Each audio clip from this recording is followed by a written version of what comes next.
15 years ago, Brazil was all in on Africa under its new leader at the time, President Luiz Inácio Lula da Silva, better known to the world as Lula. Lula went off to hang out with global leaders and with global celebrities, talking up Brazil's new worldview. He opened more embassies in Africa, made repeated trips there with business executives, promoting cultural exchanges and technological innovations, and suddenly, Brazil seemed to be everywhere.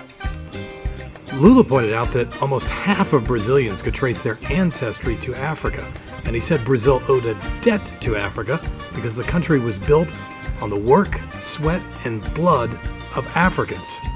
Africans, of course, brought to Brazil over the centuries as slaves. Brazilian trade with Sub-Saharan Africa increased from $2 billion to $12 billion.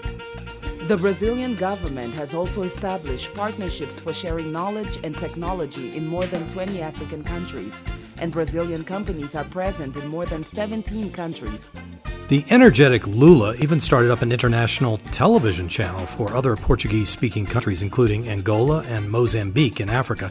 And remember the BRICS grouping of major emerging economies? Well, the B stands for Brazil. Eventually, South Africa joined this strange club, making it more than a BRIC. What I'm trying to point out here is that the super cool flag of Brazil was being planted just about everywhere. And as Lula's presidency was winding up, well, Brazil was strutting on the world stage with quite a bit of confidence. In 2009, Rio won the right to host the Summer Olympic Games in 2016.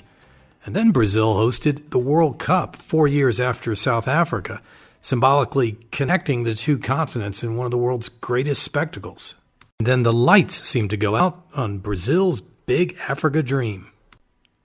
On an October afternoon, a lone aircraft crosses the South Atlantic Ocean, the only direct flight that day from Africa to Brazil.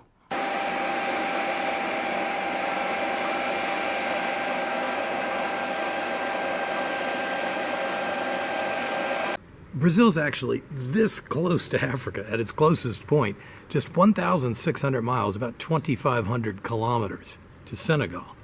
Now, think about that for a moment. That is actually about 1,000 miles closer than the distance between Kenya in East Africa and Ghana in West Africa. That's right, Brazil's closer to Africa than East Africa is to West Africa. Earlier this year, I was hiking in Namibia with Alberto, an adventurous traveler from Brazil's megacity, Sao Paulo. And that got me to thinking, Alberto's quite the exception. So I called him up to ask about this. Alberto, oi! How are you?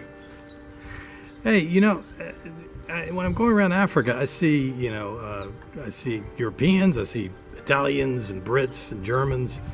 I see Indians, I see Chinese. Occasionally, I even see Japanese working or visiting in Africa. I almost never encounter someone from Brazil, which is what made you stand out so much when I met you in Namibia earlier this year. And yet, Brazil's got all these amazing ties to Africa, doesn't it? Yes, we have deep connections with Africa. It comes from our past, the same that some other countries here in South America or even USA. And it really affected our culture. We have lovely things that comes from Africa. You can see it in our music. Well, you can remember the video clip "No One Care About Us" from Michael Jackson. It was recorded here in Brazil. Hey, I'd forgotten about the Michael Jackson connection. That's really interesting.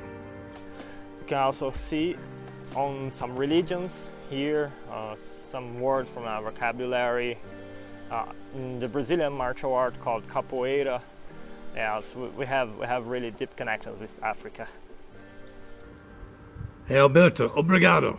Thanks. It's always a pleasure to be here. Bye-bye. Brazil's big push in Africa has faded. The idea of partnership lives on, and there's an annual summit meeting to look at Brazilian and African affairs, and an institute that keeps a focus on these issues and connections between Brazil and African countries.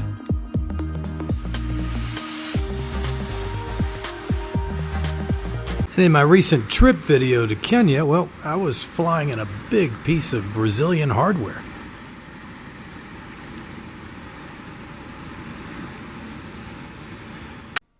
Yet what's happening under the sea is truly remarkable and may point the way for Brazil to re-engage with Africa in a really profound way. This is the first ever communications link from Africa to Brazil under the South Atlantic Ocean. Went live in 2018, an information superhighway of mind-blowing proportions and worth a closer look. The cables are coiled into the cable tank of the cable-laying ship. Repeaters are placed every 40 to 100 kilometers in the cable system. It is imperative that these repeaters keep operating smoothly over a long period of time in cold, deep water. Cable will be deployed, and then she will start her operations. Cable landing involves securing the submarine cables on land. And on land, there's action too. Brazil's an agricultural powerhouse, and Africa needs to raise its food production. So it's just a natural fit. And we see this new initiative in Nigeria that seems to make a lot of sense, and there's probably more of these that can be done in Africa. So after fading off the radar of Africa over the last several years, maybe Brazil is starting to reappear. And that would be a really good thing, because Brazil has a lot of lessons to share with many African countries, indeed with the whole world, to share about its own journey and its own development and the advances that it's made as a culture, as a people, and as a very proud nation.